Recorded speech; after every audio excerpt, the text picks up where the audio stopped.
Are you just now finally getting over the emotional gut punch that was Toy Story 3? Well, get ready to get hit in the feels all over again, as Toy Story 4 is on the horizon, and we just got a full trailer for it. So you know what that means, it's time to break it down and take a look at what there is for us to see in the Toy Story 4 trailer. The trailer opens with a moment fairly reminiscent of the meeting sequence from the original Toy Story, as Woody has gathered all of his fellow toys to announce some big news. In this case, the creation of Forky, a spork with humanizing traits literally glued on, who suffers from a pretty hardcore panic attack about the whole, being alive thing. Despite constantly questioning his very existence, we quickly learn that Forky is currently the favorite toy of Bonnie, the toy's new owner after the events of Toy Story 3. We see a few shots that seem to hint that the family is going on a road trip in an RV, which Forky takes advantage of late at night, as he jumps out a window while they are moving after correctly stating that he's not supposed to be a toy, but a common, disposable eating utensil. I want to take this time here to pause for a second and discuss a simple question that this entire premise raises. A question that has admittedly been asked for a while, but this trailer really drives home. Are all inanimate objects alive in the Toy Story universe, or is it simply toys? The trailer has me thinking it's just toys, but then that makes me wonder,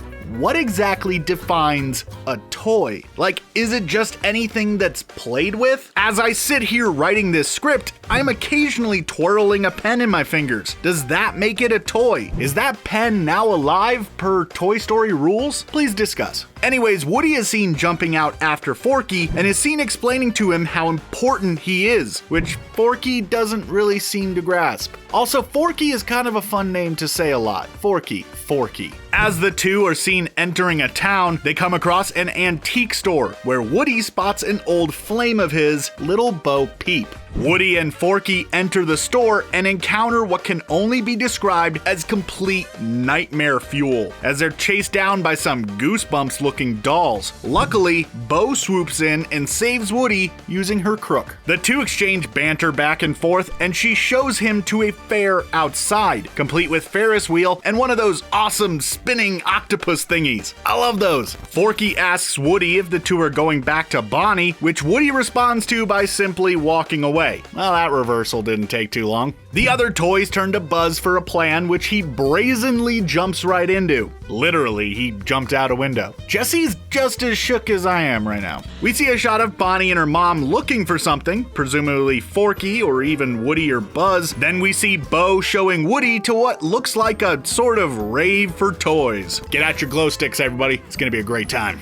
Following that, we get a shot of what is sure to be an amazing view from atop one of the carnival attractions. Woody and Bo seem to be reigniting their budding relationship. Seriously, look at that face. No one looks at just anyone with a face like that. We see some montage shots of Woody and Forky trying to get back to Bonnie, Buzz soaring through the air, and Jesse and Buzz being played with by a young Andy. I didn't need that one, Toy Story 4. Whew, that one hurt. We get to see Buzz interacting with the new stuffed animal toys played by Key and Peele, a quick shot of Keanu Reeves' character, Duke Kaboom, great name by the way, followed by some more of those horrific ventriloquist dummies. There's a flashback to when Andy gave Bonnie Woody, which I was just not prepared for. Stupid Toy Story making me feel feelings again. How dare this movie do that to me? There's some sweet imagery showing that Woody and Forky are bonding, followed by a title card. Now, looking back at the trailer, if I had to guess, the film is probably going to follow a pretty standard Pixar film route. Woody's gonna start out the film all gung-ho about returning to Bonnie, but once Bo comes into the picture, he's gonna be tempted for a while to stay with her at the carnival. Meanwhile, Christina Hendricks' character, Gabby, will be hunting for the old cowboy. Gabby is said to be the main antagonist of the film, an old pull-string toy with a broken voice box. Now, that description basically lays out her motivation for why she keeps sending those things after Woody. She clearly wants to take his voice box for herself, which I get. I kind of want to sound like Tom Hanks too. Buzz and Forky are ultimately going to convince Woody that his place is with Bonnie, and the three friends, perhaps joined by Bo, are going to find their way past Gabby and back into the RV, safe and sound, with their kid. While that plot would be a pretty bog standard Toy Story plot, there is sure to be a lot of opportunities for fun and gut-wrenching sadness along the way. I'm not crying, you're crying. Well, anyways, what do you think of the Toy Story 4 trailer? What do you think is going to happen in the movie? And what defines a toy? Let us know your thoughts down in the comments below, and while you're down there, don't forget to like this video and subscribe to Screen Rant for even more trailer breakdowns. Thanks for watching, and I hope to see you at the movies. Does anybody have a tissue?